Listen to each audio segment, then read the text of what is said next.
side better protects children, and second, whether taking children away from their parents is principally justified when their parents are in prison.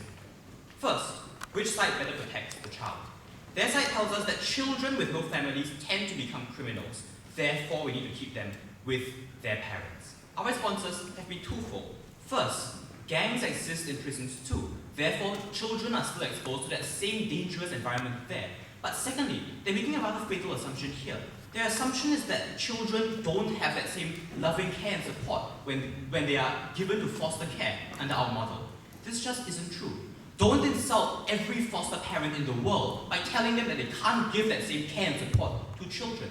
Their side argues that children are vulnerable, there's an identity crisis. And our response is, that's what parents are for. But you don't have to be a biological parent to love your child just as much.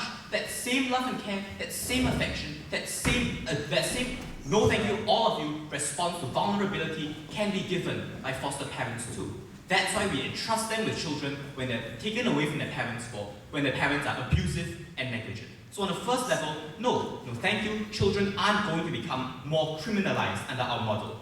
But then they talk about bitterness and about how resentment is created when children are ripped away from their parents. And our response has already been in our first speaker that more resentment is caused when you see your father brutalized every day by prison guards, when you see him kept on the leash, his dignity stripped from him by the system. That's when resentment happens, and I'm going to further this argument a little later, because we told you on our side that the prison environment is downright unconducive for the growth of a child. Their response was the child will be secure in an isolated protection system.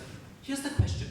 Do we really want to isolate our children in the formative years of their development? Do we want to lock children away in little rooms where they can't see their friends and family for hours and hours on end? Because the vast majority of time which these children are going to be spending is time in prison, since that's, no thank you, the time they would have spent at home. Otherwise, we don't think it's a conducive environment at all for children to be completely isolated in prison in these years of development. And that's when they really get bitterness and resentment. When children can't go out and see their friends and family because they are locked in prison. When children can't walk down the street to the nearby coffee shop, no thank you, because no coffee shops exist in prison. That's when they truly create that resentment and hatred, when they isolate children in their very words in the formative years of their development. No thank you.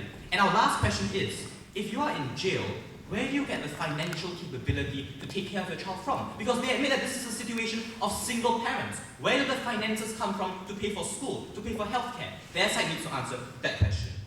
Second point of contention, is taking children away from their parents principally justified? We told you on our side that these parents in prison are bad role models. Their response was, well, it's only a small minority who are bad role models. The vast majority are only in there for 5 to 10 years. Question, why do people go to jail for 5 to 10 years? Maybe, no thank you, for crimes like assault, for crimes like beating people up on the street, for crimes like, like corporate theft. And we don't think these kinds of parents are going to be good role models for their children. Because if you tend to be abusive and violent and like to beat people up on the streets, we don't think you should be placed in care of your child. If you tend to want to commit fraud when you're in a corporate office, we don't want you teaching those same values to your children. So in the vast majority of cases, if you go to prison, you're probably, no thank you, a bad role model for your child. And they claim that we made a contradiction here because they said we are offering parole. Yes, we use parole to distinguish between good role models and bad role models. The vast majority of them are bad, but we use our parole system to ensure that those who can reform will be allowed to take their children afterward. Now let's deal with this argument about interactive rights. No thank you, we've just been their watchword from the first two speakers. It's fundamentally different when we allow husbands and their wives to stay in prison. Why? Because caretaker duties don't exist between husbands and wives. The state entrusts parents with caretaker duties over their children. It's completely disanalogous with having husbands and wives in the same prison. What is of paramount importance is ensuring that children are protected. That's why we can disrupt your interactive rights, no thank you, when this doesn't happen. Because the vast amount of harm created to children when you're exposed to a bad role model is exactly what justifies us taking you away from your parent. We've told you this in our first speaker, there hasn't been a response. I'm moving now to my point of substantive about impeding the reformation of criminals, in which I'll directly clash with their second speaker's argument about assisting reform. My thesis is that their policy places immense psychological pressure on parents, which is unconducive for their reformation. Premise, there are some criminals in jail who do sincerely want to reform. We've accepted that the vast majority of them are bad parents, but there is a minority who we do want to help.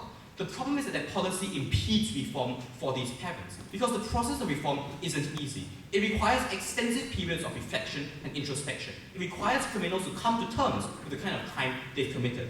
The problem is, when you place children with their parents in jail, you make this process impossible. Because the few genuinely good parents are placed under huge pressure, I'll take you in a moment, to protect their children from the environment. When they're constantly worried about whether or not their child is safe in jail, they can't be spending that same time thinking about the nature of their own crime, and deciding for themselves that that crime was a bad thing. So we think this pressure is overwhelming and disrupts the process by which parents can truly come to terms with the crime they committed. Before I move on, yes? We say that it's in fact the incentive to protect your child, the parental responsibility that makes you more likely to rehabilitate yourself. Please respond. Sir, I was going to respond to that, but suffice it to say for now, that if you're truly a loving and caring parent, you will always feel that sense of responsibility. It doesn't vanish as soon as you enter prison. But that assumes that you are, in fact, such a loving parent. No thank you. Moving on. We tell you that furthermore, the experience of being in prison with your child is extremely humiliating, because your children constantly see you kept on a leash with your life and your dignity controlled by another person. No thank you.